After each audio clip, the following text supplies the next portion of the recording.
Росія проводить політику винищення кримських татар, а Україна має негайно ухвалити закон про корінні народи. Про це з трибуни Верховної Ради заявив народний депутат з фракції «Голос» Рустем Умєров спільно з членами об'єднання «Кримська платформа». Він зазначив, що за роки окупації незалежні медіа були вимушені покинути Крим, а з понад сотні бранців українських громадян 2/3 – кримські татари. Рустем Умєров зауважив, що Україна захищає кримських татар від репресій та гарантує розвиток корінного народу, але має якнайшвидше ухвалити закон про його статус. Зараз Росія ще й дозволяє собі втручатися у внутрішні справи України та диктувати, які закони нам ухвалювати, а які ні. Колеги, наш з вами обов'язок – ухвалити закон про корінні народи. Це важливий крок для деокупації та реінтеграції наших українських земель. Україна захищає від репресій кримських татар та гарантує розвиток корінних народів. Але закон, який визначає права корінних народів та гарантує їх захист, чи хоча б дає визначення, хто такі корінні народи, в Україні поки що немає. Хоча саме поняття «корінні народи» з'явилося в Конституції 25 років тому.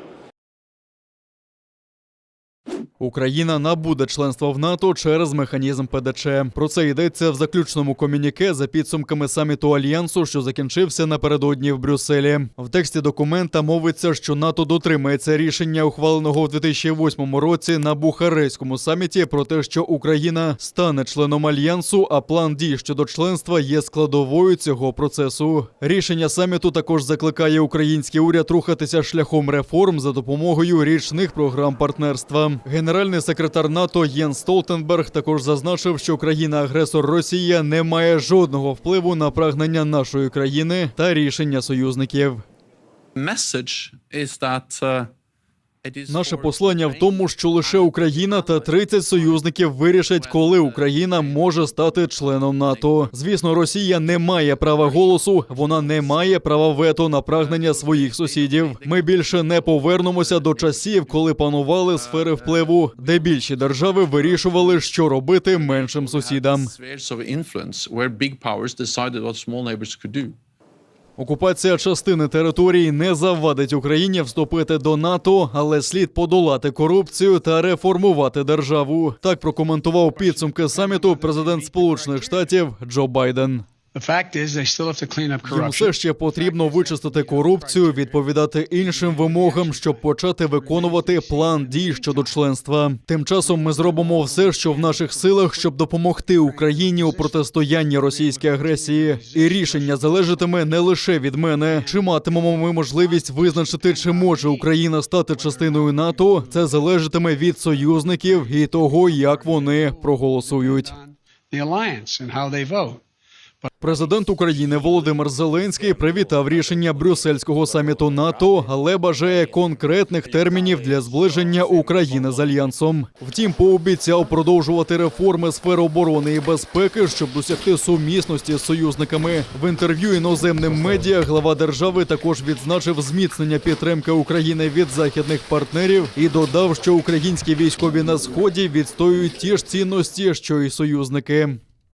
Ми щодня доводимо, що готові бути в Альянсі більше, ніж більшість країн Європейського Союзу. Через те, що, на жаль, у нас 7 років йде війна, серед українців зросла підтримка вступу в НАТО. Тому що для людей це безпека, це захист для їхніх дітей.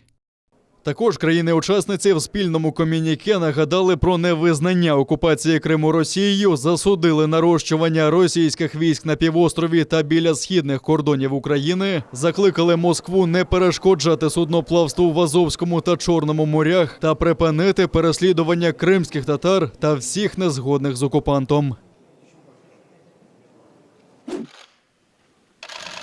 Президент Сполучених Штатів Джо Байден і президент Туреччини Реджеп Таїп Ердоган зустрілися в Брюсселі на полях саміту НАТО. Відносини між двома союзниками по Альянсу останнім часом були натягнутими, зокрема через те, що Білий дім визнав вбивство вірмен 1915 року в Османській імперії геноцидом. Байден та Ердоган обговорили програму створення реактивних літаків F-35, з якої Вашингтон виключив Анкару, а також американські ракети «Петріот». Президент Президент Туреччини після перемовин зазначив, що жодних серйозних проривів у відносинах між двома союзниками не відбулось. Зокрема, щодо Сирії та Лівії. При цьому Ердоган охарактеризував перемовини з новим президентом Сполучених Штатів як продуктивні та щирі. Türkiye, Amerika Birleşik Devletleri... Ми думаємо, що в стосунках між США та Туреччиною немає проблем, і наша співпраця багатша і ширша, ніж проблеми між нами. Sorun başlıklarından daha geniş. Тим часом Джо Байден каже, що перемовини були позитивні та продуктивні. We had detailed discussions about how to proceed on a Ми number of детально обговорювали, як діяти далі по ряду питань. Списки в нас були дуже великі. Наші команди збираються продовжити наші обговорення, і я впевнений, що ми доб'ємося реального прогресу у відносинах між Туреччиною та Сполученими Штатами. Turkey and the United States. Нагадаємо, що на середу також заплановані перемовини між Джо Байденом та Владіміром Путіним у швейцарській Женеві. ООН готується до того, що в Афганістані з'явиться більше біженців і внутрішньо переміщених осіб. Таке може статися після виведення військового контингенту США та інших країн НАТО, які залишать Афганістан до 11 вересня. По мірі виведення іноземних військ в країні може зрости насильство. Минулого тижня бойовики напали на співробітників британо-американської некомерційної організації, що займається розмінуванням, і вбили 10 людей. З виведенням міжнародних військ положення можливо або швидше за все погіршиться. Тому ми готуємося до надзвичайної ситуації всередині країни, а також в сусідніх країнах на випадок, якщо люди перетнуть кордон. За даними ООН, зараз у світі налічується приблизно 2,5 мільйони афганських біженців. Ще 4 мільйони 800 тисяч людей бігли зі своїх будинків всередині країни. Під час виведення іноземних сил також ослабла допомога посередників у мирному врегулюванні конфлікту між урядом Афганістану і рухом Талібан. Між талібами та урядом йдуть перемовини. І важливо, щоб міжнародне співтовариство підтримало їх і допомогло їм завершитися позитивно. Саме політичні дії повинні прийти на зміну конфлікту. США ввели війська в Афганістан після терактів 11 вересня 2001 року. За підтримки Об'єднаного Ісламського фронту порятунку Афганістану вони скинули режим талібів. США також надають грошову допомогу південно-азіатській країні. З 2002 року було виділено майже 4 мільярди доларів. За цих обставин Афганістану необхідна сильна економічна підтримка, а також гуманітарна допомога. Це максимально збільшить шанси афганської влади на стабілізацію ситуації.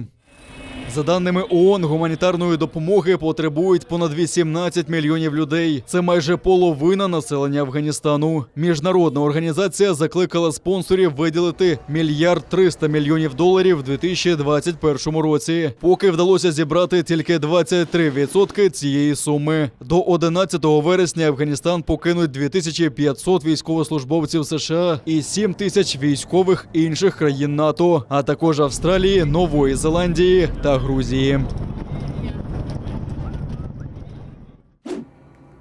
Менше половини серіалів на 5 провідних українських телеканалах демонструють українською мовою. 2/3 йдуть російською. Такий аналіз провів секретаріат мовного омбудсмена Тараса Кременя з 1 до 7 червня. До моніторингу увійшли 5 найбільш рейтингових телевізійних каналів: 1+1, Інтер, Україна, СТБ та ICTV. Із 43 серіалів лише 14 виготовлені, дубльовані або озвучені українською мовою. Інші 29 – російською. Ситуацію з україномовними серіалами у мовного омбудсмена називають катастрофою.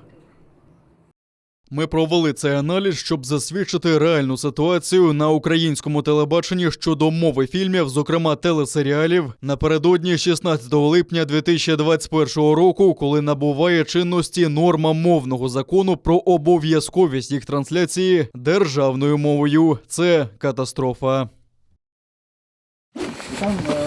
Двоє українських військових травмувалися внаслідок вибуху невідомого пристрою. Їх ушпиталили з уламковими пораненнями, повідомляють у штабі операції Об'єднаних сил. Один боєць має легкі поранення, інший середньої тяжкості. Крім того, ворог 8 разів обстріляв українські позиції від Приазов'я до Луганщини. Били з гранатометів різних систем, кулеметів великого калібру та стрілецької зброї. Ворожі провокації вгамували вогнем у відповідь. Окрім того, на півночі Луганської області зафіксований проліт ворожого безпілотного літального апарату типу Орлан-3М із перетином лінії розмежування. БПЛА противника вчасно подавлений засобами РЕП. Бойових втрат внаслідок ворожих обстрілів серед наших воїнів немає. А за даними української розвідки, окупаційні адміністрації частин Донеччини та Луганщини активізували психологічний тиск на мешканців загарбаної території, передусім на молодь. Зокрема, під виглядом реклами та закликів взяти участь у виборах до Російської Держдуми окупанти намагаються нав'язати громадськості антиукраїнські настрої та сформувати стійкі проросійські погляди, особливо серед молоді. При цьому російські окупаційні адміністрації активізували агітацію, спрямовану на підлітків, яким до вересня цього року виповниться 18 років, а також на їхніх батьків. Метою є оформлення документів для отримання підлітками російського громадянства та залучення їх до голосування на виборах до Держдуми Російської Федерації.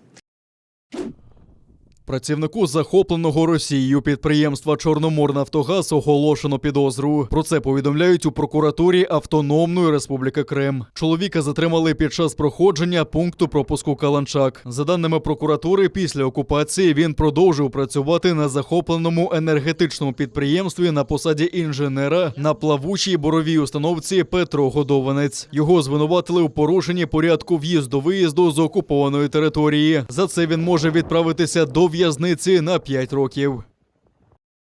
У період з 2015 року до травня 2021 року вказаний громадянин систематично виїжджав через закриті морські порти на окупованій території півострова до вказаної бурової установки, забезпечуючи її роботу. Зазначеними діями підозрюваний сприяв незаконній розробці та використанню Російською Федерацією природних ресурсів у виключній морській економічній зоні України, чим спричинив шкоду інтересам держави. Крим має бути вільним. Великий кримсько-татарський прапор з побажаннями для кримчан почав подорож по Україні. Зранку його розгорнули на площі Конституції перед Верховною Радою. Організатори акції запросили всіх бажаючих написати побажання і своє ставлення до окупації півострова. Увечері прапор відправиться до Львова. Там о 10 ранку його розмістять на площі Шевченка, де всі бажаючі також зможуть передати свої побажання кримчанам. Звідти він попрямує до Одеси і так дістанеться до адмінмежі з окупованим півостровом. 26 червня, в день кримсько-татарського прапора, його на повітряних кулях запустять до Криму. Організатори запевняють, що його буде добре видно в небі. Розмір стяга, пошитого в Краматорську, 20 на 16 метрів. Это тоже поддержку нашего закона о коренных народах. Этот флаг с подписями со всей Украины будет отправлен в Крым. Я первым написал там слова «Ждите, мы вернемся». Крым, це Україна. Ми обов'язково вернемся. Спасибо вам. Трохи більше 1000 нових пацієнтів з ковідом виявили вчора на материковій частині України. Про це повідомляють в Міністерстві охорони здоров'я. Одужали понад 5 більше – 5511 українців. Ще 77 не змогли побороти хворобу. Понад 1,5 мільйона отримали перше щеплення від коронавірусу, цілком вакцинованих понад 260 тисяч.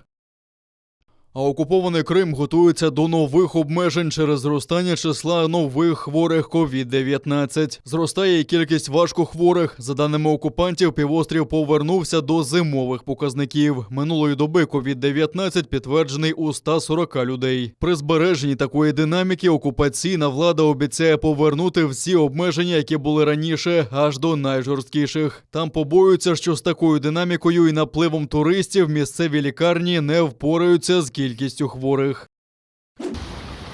Брудна та масляниста вода зливається в річку Міляк-Чесме в окупованій Керчі. Місцеві жителі фільмують стоки нечистот до водойми неподалік центрального ринку та автовокзалу міста. Рідина піниться та сильним струменем б'є у річку. А люди кажуть, що часами бачать, як там плавають качки та вужі. Керчани вже жалілися до окупаційної влади, втім у відповідь діставали запевнення, що річка чиста, хоч воду пий. Мовляв, залишилось лише вичистити побутове сміття.